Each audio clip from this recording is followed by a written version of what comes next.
Bear hunting, more like natural selection. That is what happened to the Dallas Cowboys at 3:25 Central Time on America's Game of the Week. Woohoo! The Cowboys lose 31-14 in an embarrassing manner. Eberflus revenge game.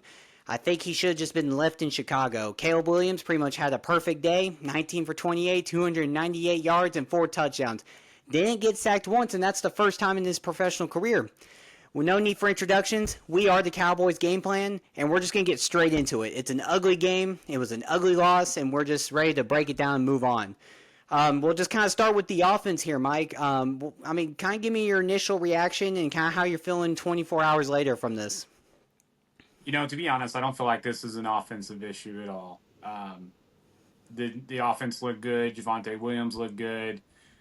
Scheme looks fine. I mean, obviously you can't score 14 points and expect to win in this modern age of football. But there were some things that happened that caused that. Obviously everybody knows we lost CD Lamb early in the game. But I don't feel like the offense would have been the issue. Yeah. Right? I think production was there, and our players were playing well. Turp looked good. CD was looking good. George Pickens was looking good. I mean, he had a couple mistakes. Dax had a couple mistakes, but, that's just football. You can come back from that. But you cannot come back from the way the defense played. Eberflus has the responsibility. I mean, he holds that due to being the defensive coordinator. But at the end of the day, no matter what kind of defense you've run, whether it's zone or man, and the personnel that are on the field, you have to have a pass rush, 100%.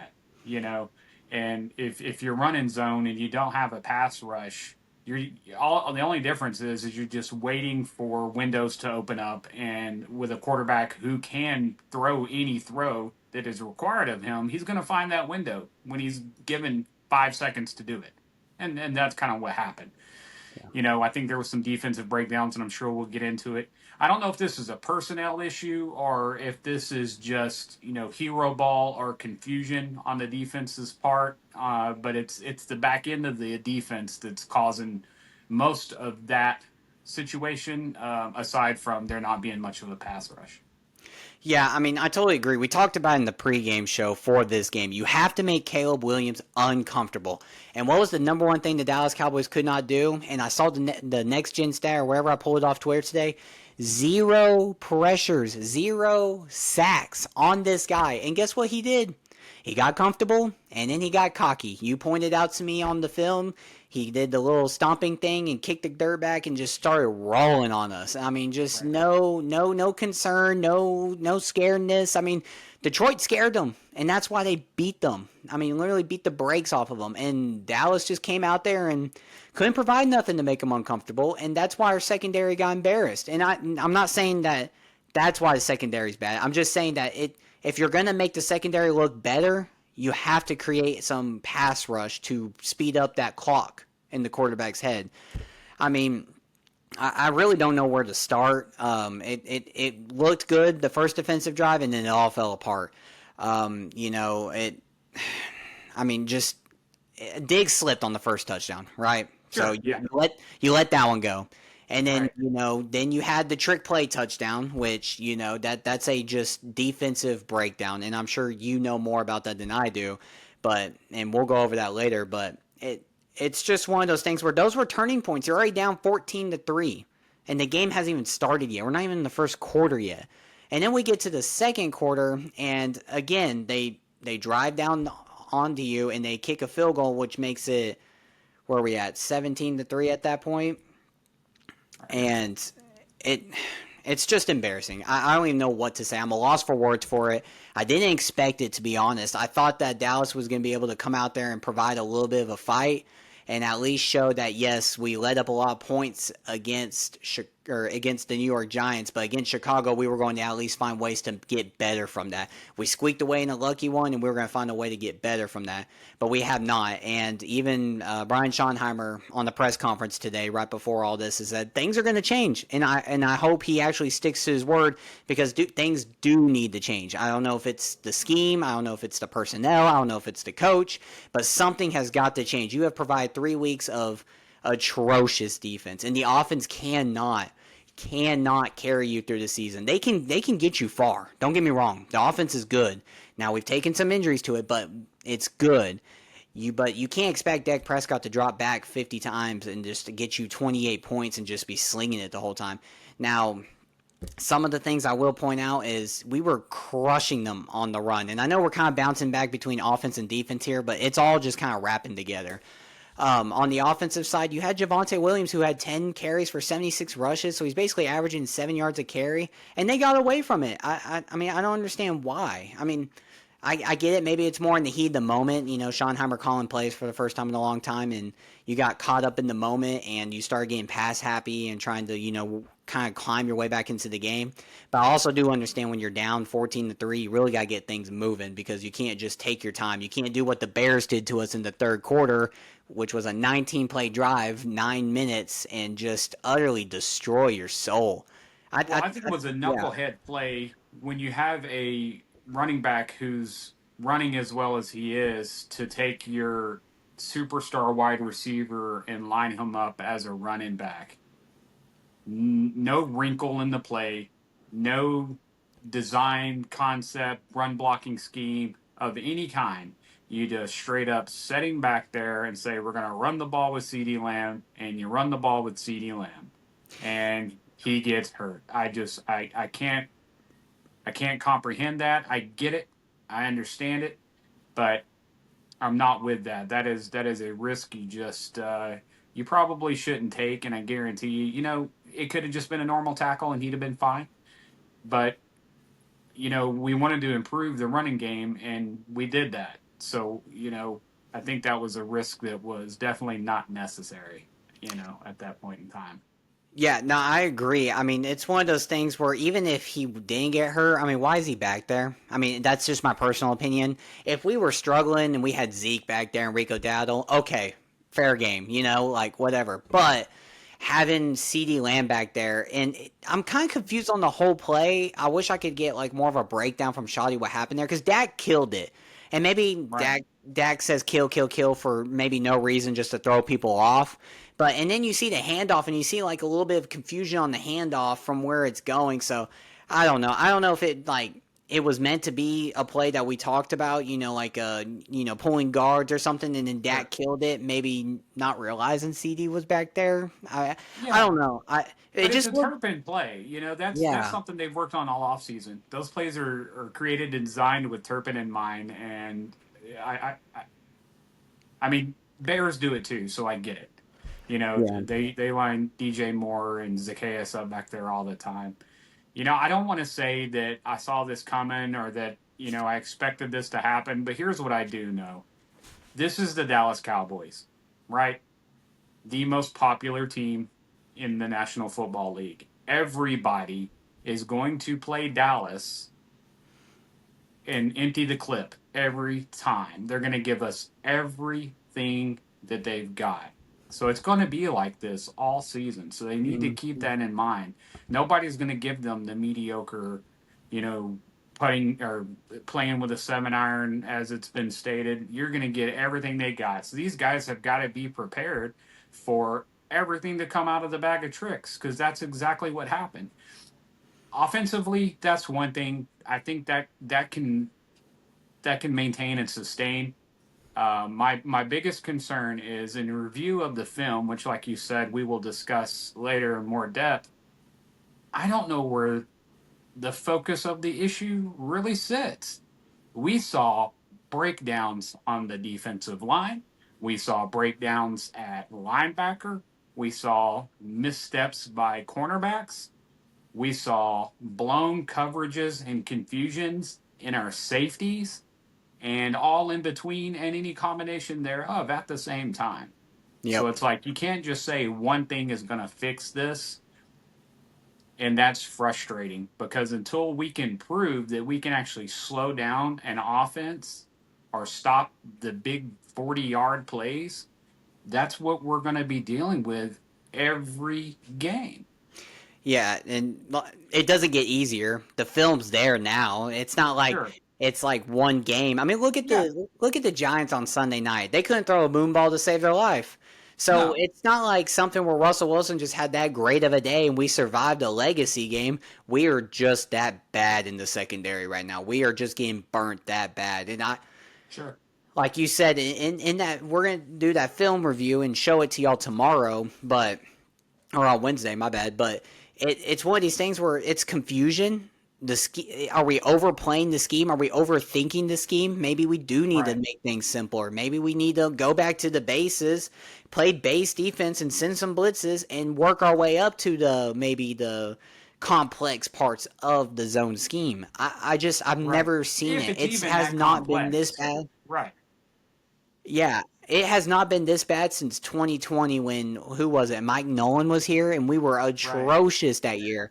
At this Right. rate, if the defense keeps dropping or laying points up like this, they're going to get Dak hurt again. Dak cannot be dropping back 50 times a game. I mean, we've lost now Tyler Booker, which was revealed a couple hours ago to us, for 4 to 6 weeks. So you cannot afford for Dak to drop 50 times or you're going to get him hurt again, and that's not what we want. We need Right. a healthy Dak Prescott. We need a healthy offense under Brian Schottenheimer. So if by some miracle ever comes back and healthy, we make a run, maybe. But if Sure. not next year, they have something to build off of for the offensive side because this offense has a chance to be something special in the years coming. The defense has to get figured out, and I don't know if it's like you said, personnel, scheme, coaching. It's Right. just, it's You just, look at it, yeah, and we've had just about every coaching change imaginable on the Cowboys staff, right? yeah, Head coach, defense, offense, assistant coaches, linebacker coaches, offensive lineman coaches, all that. It's all changed. So you want to try to be positive and think, okay, maybe it's just taking some time for all this stuff, and you don't want to say this is just bad and it's never going to get better. It's easily to get defeated in these situations, but like I said earlier, everybody's going to hit us with everything they got. So we got to be prepared for flea flickers and end arounds and you know pulling tight ends and tight ends coming out and you know 12 personnel and other things like that they're gonna do to try to knock some of our linebackers and our safeties out of position, and that stuff's gonna happen. But it's just a matter of figuring out what it's going to take with this group of guys. And these are all professional athletes. They learn this stuff in high school. You learn man coverage and zone coverage in high school. And then they change it up a little bit in college and add some new, tricks to it. And then when you get to the pros, it's all about disguising it. But defenses don't really change. There's nothing new to learn. It's just where you're supposed to be and the timing in which you're supposed to be there. But at the end of the day, none of it works if you don't have a pass rush. It's an absolute requirement. At some point, your pass rush has to get home, or you're just waiting to get cooked, and you're going to get cooked. The dinner is going to be served, and is it just going to be served on time or not? Right? yeah. I mean, it's like to our fans out there. You ever played Madden? If you sit back and cover two, cover threes, and you don't have a good pass rush, like legitimately, like you don't, that guy just kind of runs around on you and then he throws a crazy throw and it connects. That's the same thing that's happening to the Cowboys right now. Right. You have to find a way to generate that through blitzes, maybe playing some man, and that's what Dan Quinn did back then.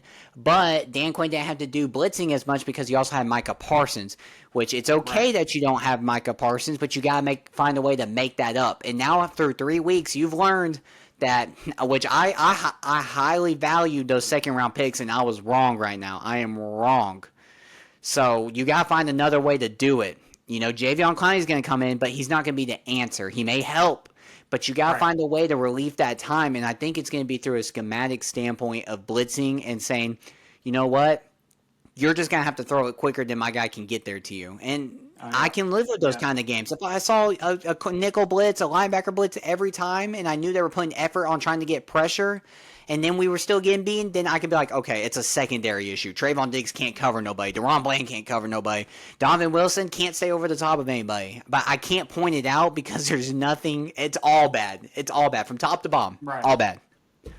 Yeah, So yeah. When you got 5 seconds to sit back there and throw, you're going to find somebody open, 100%. Right. So it's like simplify it, make it more complex, whatever we need to do to cause a little bit more chaos. We're rushing 4 defensive linemen, and we're still not slowing down the passing game. So what's it going to hurt to take somebody extra and just try to take the quarterback's head off? You know, Yeah, it's like maybe we can at least influence or pressure the quarterback to get rid of the ball a little faster and cause some chaos enough that we catch a receiver or a ball out of position and we get a turnover. Because Caleb Williams only had to move off of his spot like 3 times yesterday, and I think all 3 of those times were by choice. yeah. And I mean, it's like one of those things too. It's like at this point, why Sanborn and Kenneth Murray? Why not Leafau and Sanborn or Leafau and Kenneth Murray? Bring that speed backer in, and so a defense can't be like, oh well, Leafau's in now, he's going to blitz. Let's just give him a chance. Because what my concern is if Overshown comes back before Thanksgiving or whatever, it is Eberflus even going to blitz him? You know, Right, Overshown is supposed to be that guy who's going to generate that pressure, who's going to right. bring that Micah Parsons to it. But at this rate, I mean, I don't even see him trying with Leafau. If he's not trying with Leafau or Ian Nichols, was he just going to have Overshown drop back the whole time and expect him to do it? Right, and you're I just gonna just, run down after the catch, and just yeah, try to keep. I mean, I get what they're trying to do, but it's not working. no. It's not working. I don't know if it's just going against the grain of what the instincts are of the players, but at some point you got to realize that people running around without coverage is not good. Yeah, and yeah, I mean, this pretty much sums it up. We're kind of just like we're just like going over the same thing, and Yes. so I mean, I'm just gonna put it here. You got any final thoughts for this? I mean, I'm ready to put the film out there for our viewers and just kind of show them what we're talking about legitimately if they haven't seen it Yeah. yet. Yeah. And I know most people have been covering like the big plays, like the touchdowns, which we have one, but I want to show you some other plays that most people aren't looking at. I think it'd be curious to also look at too.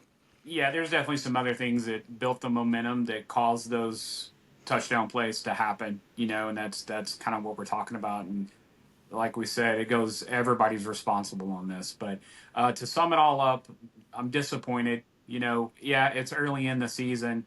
Every year there are teams that start out a little rough, and they figure it out. And being hot at the right time is what matters, and that's still definitely something that can happen.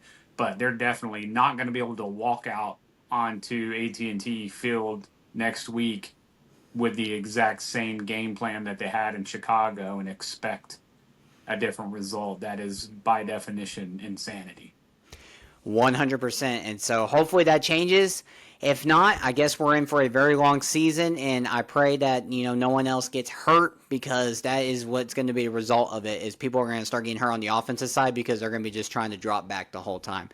So that's pretty much going to be it, guys. Like we said, Wednesday morning we'll have the film out for you, and we'll break it down for you, and we'll show you everything. Until then, that's the game plan.